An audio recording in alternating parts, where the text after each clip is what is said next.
Ya está con nosotros el investigador Miguel Jaramillo, investigador de Economía del Trabajo. Bienvenido a RPP, Miguel. Muy buenas noches. Buenas noches, Jorge. Gracias por invitarme. Muchísimas gracias por compartir estos minutos con los oyentes de RPP. ¿Qué nos dicen las cifras en este momento? ¿Cómo se encuentra nuestra situación económica y cómo se refleja también, Miguel, en la posibilidad de brindarle puestos de trabajo a los estudiantes, a los universitarios o a los jóvenes profesionales que egresan de las universidades? Lamentablemente, Jorge, la situación del mercado laboral no pinta bien, ¿no? Si por ejemplo nos enfocamos en la información más reciente que ha sacado el INEI sobre el mercado laboral de Lima Metropolitana, ha habido un retroceso con relación al trimestre móvil anterior. Y lo que tenemos es que estamos en niveles de empleo asalariado de más o menos del 2016. Entonces, estamos en Lima Metropolitana, no es buena la situación. Hemos retrocedido entonces, Miguel. Correcto.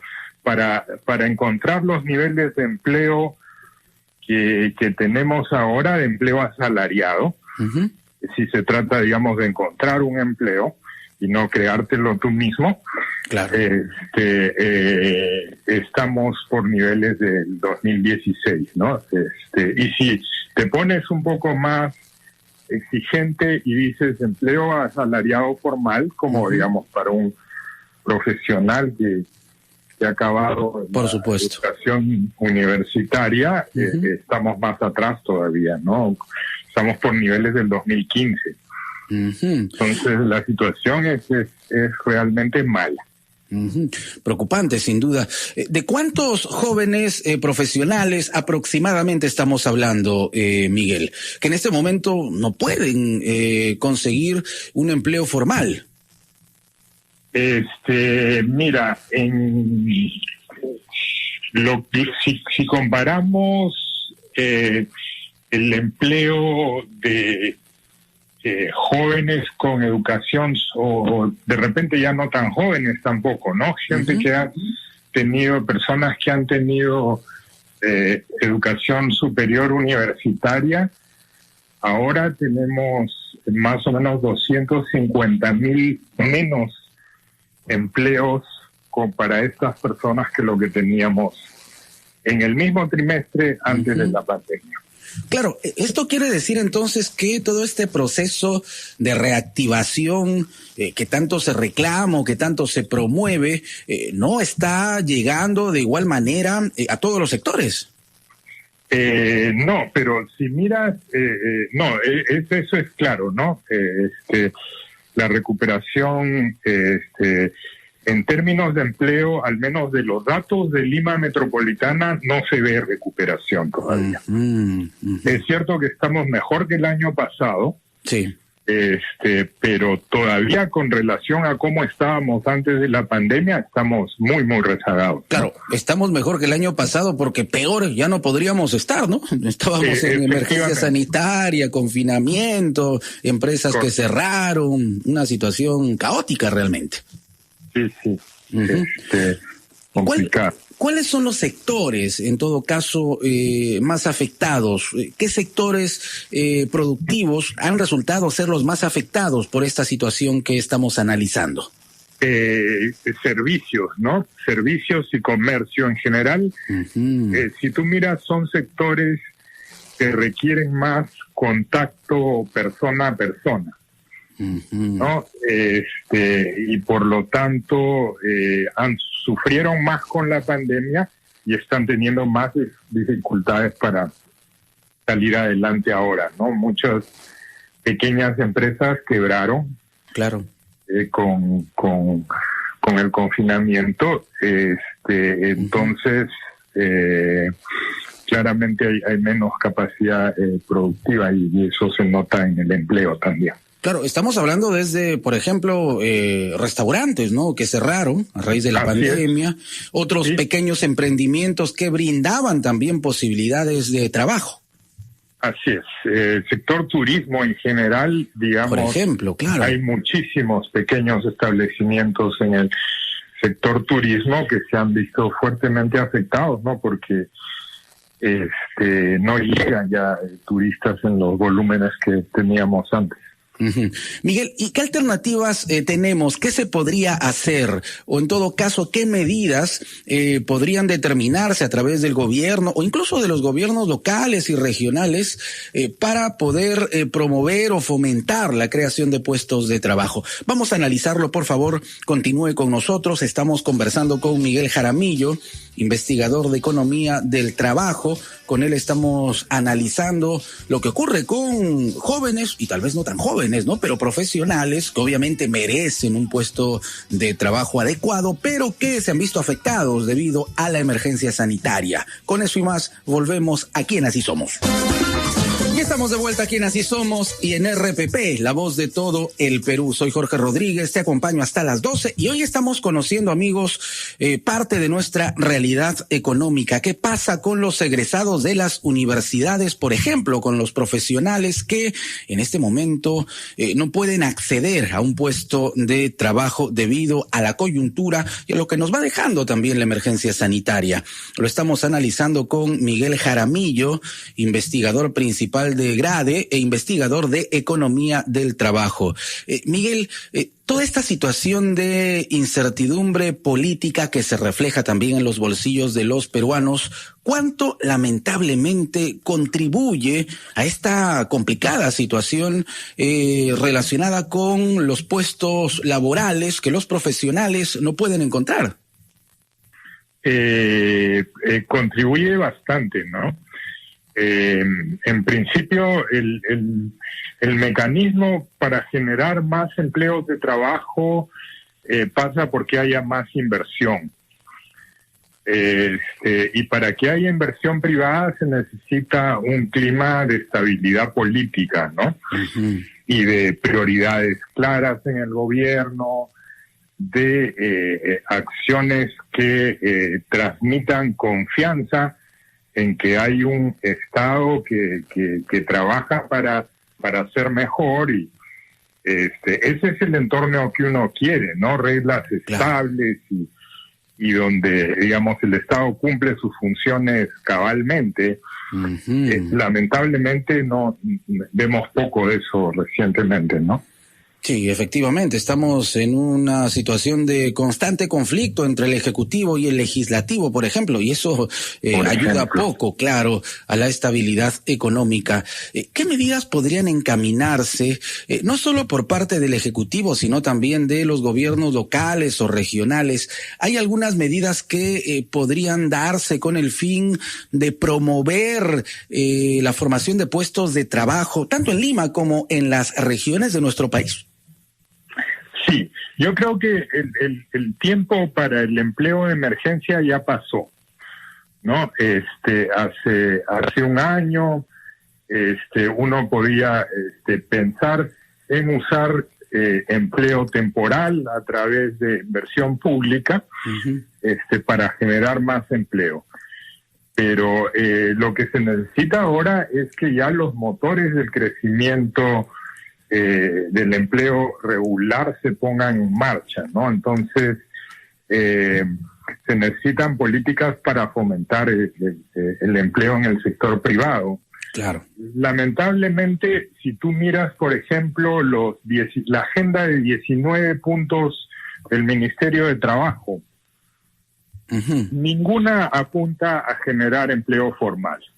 Es fortalecer el sindicato tal, a los sindicatos del sector público, prohibir la terciarización laboral, en fin, hay un conjunto, son 19 puntos y ni uno solo apunta en la dirección de tener más empleo formal. Uh-huh. Claro, cosa realmente contraproducente, porque efectivamente esos lineamientos deberían estar dirigidos y de manera clara, ¿no? Clara y directa, a obtener o a promover más puestos de trabajo. Correcto. Parece esencial, ¿no? Parece claro. Una verdad de perogrullo, pero no parece entenderse en este gobierno. Uh-huh. Correcto. Hace unos instantes hablábamos del sector privado y claro, muchas veces, y especialmente lo hemos escuchado de algunos parlamentarios, hay que decirlo claramente, ¿no? Parlamentarios del oficialismo que minimizan lo que pueda hacer el sector privado. Y en ese sentido, ¿cuán importante es promover al sector privado para generar puestos de trabajo? Es clave, ¿no? El grueso del empleo está en el sector privado. Uh-huh.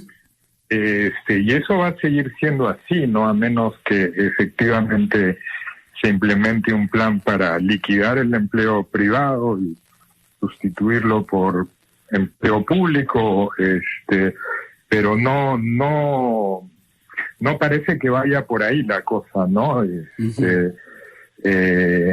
Entonces, yo creo que no se puede subestimar la importancia del sector privado en la generación de empleo, ¿no? Claro. Ahí es donde se va a generar el empleo al futuro. Se lo preguntaba, Miguel, porque efectivamente hemos visto opiniones o en todo caso posiciones de algunos legisladores del oficialismo en ese sentido, ¿no? Como minimizando lo que pueda hacer el sector privado e incluso aquí en RPP hemos conversado con representantes de la CONFIEP y ellos nos han señalado que en este momento hay desconfianza por parte de los inversionistas. Entonces, todo esto también se une, son elementos que forman este escenario tan preocupante que estamos analizando. Por supuesto, ¿no? Y sí, lamentablemente hay políticos en el Congreso y en el Ejecutivo que no entienden la importancia de promover el empleo en el sector privado, ¿no? Uh-huh. Lamentablemente. Sí, lamentablemente. Miguel, hablábamos de que ya no es tiempo de crear empleo de emergencia. Estamos hablando ahora de, en todo caso, promover puestos laborales que realmente sirvan para el desarrollo de los jóvenes profesionales, por nombrar un sector. Sin embargo, tenemos un gran problema, Miguel, la informalidad. La informalidad que se ve simplemente en cada esquina, ¿no? Claro, ¿qué hacer para combatir la informalidad? Sí, yo creo que la mejor alternativa para combatir la informalidad es facilitar el empleo formal. En general, si tú miras al sector informal, es un sector donde la productividad es mucho más baja que en el sector privado. Entonces, si un profesional, por ejemplo, quiere trabajar en una empresa privada, si trabaja en una empresa que tiene más de 100 trabajadores, uh-huh, probablemente gane el doble o el triple que si le toca trabajar en una empresa de menos de 10 trabajadores. Uh-huh. Y sin duda que en las empresas de 100 y más trabajadores, tú encuentras bastante más formalidad que entre las empresas de 0 a 10 trabajadores, de 1 a 10 trabajadores. Claro. Entonces, ¿qué es lo que hay que hacer? Hay que promover que esas empresas grandes, constituidas, con estándares de productividad más altos, uh-huh, empleen más trabajadores, ¿no? Uh-huh. Y lamentablemente todo lo que hace este gobierno parece apuntar en la dirección de desalentarlas, más bien, ¿no? Uh-huh. Al menos en el tema laboral eso es para mí muy claro. Claro, entonces necesitamos una política bastante contraria, ¿no?, a la que se está aplicando en este momento. ¿Podemos entender eso? Sí, completamente contrario. Uh-huh. Uh-huh. Finalmente, Miguel, ¿qué nos puede aguardar en este 2022? ¿Cuáles son las perspectivas? Hablamos de un escenario actual, preocupante, sí. Lo hemos dicho, hemos analizado las cifras, correcto. Hasta ahí tenemos esa realidad. ¿Qué nos puede esperar para lo que resta de 2022? Estamos iniciando recién este año 2022 y todos queremos que sea un año mucho mejor que el 2021. Así es. Sí, lamentablemente los datos no dan mucho espacio para la esperanza, ¿no? Como mencionamos al iniciar esta entrevista, ni siquiera estamos manteniendo los niveles del anterior trimestre, ¿no? Sino que más bien la tendencia es a una ligera caída. Obviamente, y eso es lo que uno quisiera, esa caída se puede revertir, ¿no? Pero eso claro. Pasa que hay al menos desde el discurso un gobierno que sea amigable con la creación de empleo en el sector privado formal, ¿no? Y uno no encuentra eso, así que las expectativas es que va a ser un año muy duro para el mercado laboral. Uh-huh. Preocupante, sin duda, Miguel. Entonces, necesitamos menos conflictos, ¿no? Menos conflictos entre el Ejecutivo, el Legislativo y más acciones para promover el empleo. Eso es lo que reclama realmente el país. Así es. Reglas más fáciles y más amigables con la creación de empleo formal. Clarísimo, realmente. Miguel, muchísimas gracias por este diálogo con RPP. Muy buenas noches. Gracias. Por nada. Gracias a ti, Jorge. Buenas noches. Muy buenas noches. Miguel Jaramillo, investigador principal de GRADE e investigador de Economía del Trabajo, analizando aquí en Así Somos este actual escenario económico, lo que nos está dejando la pandemia, pero también la situación de incertidumbre política.